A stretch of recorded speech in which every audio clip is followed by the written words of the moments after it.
Récemment, la Chine a annoncé une série de mesures en réponse directe au soutien accru des États-Unis à Taïwan. Cette réaction intervient après l'annonce par Washington d'une importante vente d'armes destinée à renforcer les capacités défensives de l'île, une décision qui a ravivé les tensions déjà existantes entre les deux puissances. Selon les autorités américaines, cette vente d'équipements militaires représente un montant d'environ 11 milliards de dollars. Pour Pékin, cette initiative constitue une violation claire du principe d'une seule Chine, principe que les États-Unis reconnaissent officiellement tout en maintenant, dans les faits, un soutien militaire et politique croissant à Taïwan.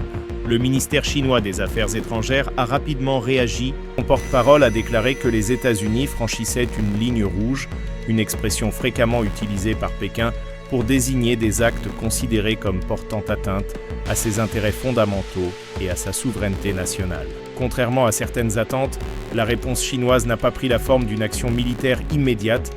Pékin a privilégié, dans un premier temps, une réponse de nature économique et politique. Les autorités chinoises ont ainsi annoncé des sanctions visant environ 20 entreprises américaines, ainsi qu'une dizaine de dirigeants de ces sociétés, principalement actives dans les secteurs liés à la défense et aux technologies militaires. Ces sanctions impliquent notamment le gel des actifs détenus par ces entreprises sur le territoire chinois, ainsi qu'une interdiction de toute transaction commerciale avec des partenaires chinois. Une telle mesure peut avoir des conséquences significatives dans la mesure où de nombreuses entreprises américaines dépendent fortement de la Chine pour leur chaîne d'approvisionnement, en particulier pour l'accès aux terres rares, essentielles à la fabrication d'équipements militaires et technologiques avancés. La Chine détient en effet les plus importantes réserves mondiales de terres rares, un élément stratégique qui lui confère un levier économique considérable dans les relations internationales.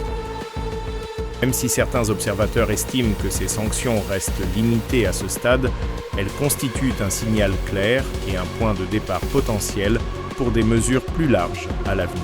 Ces décisions interviennent dans un contexte relativement apaisé entre Pékin et Washington au cours des derniers mois, après une période marquée par des tensions commerciales, des hausses de droits de douane et des échanges diplomatiques difficiles. Les discussions avaient même évoqué la possibilité d'une visite du président américain à Pékin au cours du premier semestre de l'année 2026. Cette situation illustre le caractère instable et fluctuant des relations sino-américaines, souvent comparées à un mouvement de balancier.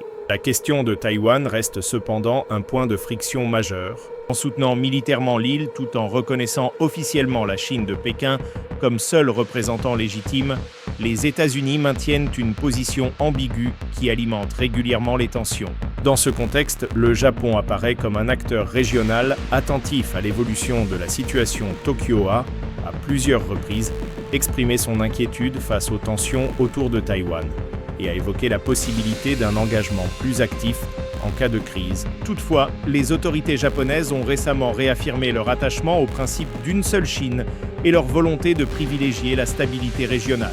Malgré ces déclarations, le Japon a annoncé une augmentation significative de son budget militaire pour l'année fiscale 2026. Ce budget atteint un niveau record, dépassant les 50 milliards de dollars, marquant une hausse notable par rapport aux années précédentes. Cette décision a suscité de vives réactions, notamment de la part de la Chine, mais aussi de la Corée du Sud et de la Russie, qui s'inquiètent d'une possible militarisation accrue du Japon. Il convient de rappeler que depuis la fin de la Seconde Guerre mondiale, le Japon est soumis à des restrictions constitutionnelles strictes concernant l'usage de la force militaire. Ces forces armées, officiellement désignées comme forces d'autodéfense, sont limitées à la protection du territoire national. Toute évolution vers une capacité militaire plus offensive est donc observée avec attention par ses voisins. Pékin estime que cette augmentation du budget militaire japonais n'est pas justifiée par une menace directe. Selon les autorités chinoises, la Chine n'a jamais manifesté d'intention agressive à l'égard du Japon et continue de privilégier le dialogue, la résolution pacifique des différends et le respect de la Charte des Nations Unies. La Chine souligne également que de nombreux pays de la région dépendent fortement de son marché et de ses capacités industrielles. Ce facteur économique constitue, selon Pékin, un argument supplémentaire en faveur de la coopération plutôt que de l'escalade militaire. Toutefois, les responsables chinois rappellent que, si le dialogue reste leur priorité, la Chine se réserve le droit de défendre ses intérêts fondamentaux par tous les moyens nécessaires en cas de situation extrême. Cette position vise à dissuader toute initiative susceptible de remettre en cause l'équilibre régional. Les sanctions annoncées contre les entreprises américaines, combinées aux mises en garde adressées au Japon, s'inscrivent donc dans une stratégie plus large de pression diplomatique et économique. La réaction chinoise à l'évolution du dossier taïwanais continue d'être suivie de près par la communauté internationale, dans un contexte où chaque décision peut avoir des répercussions majeures sur la stabilité de la région Indo-Pacifique.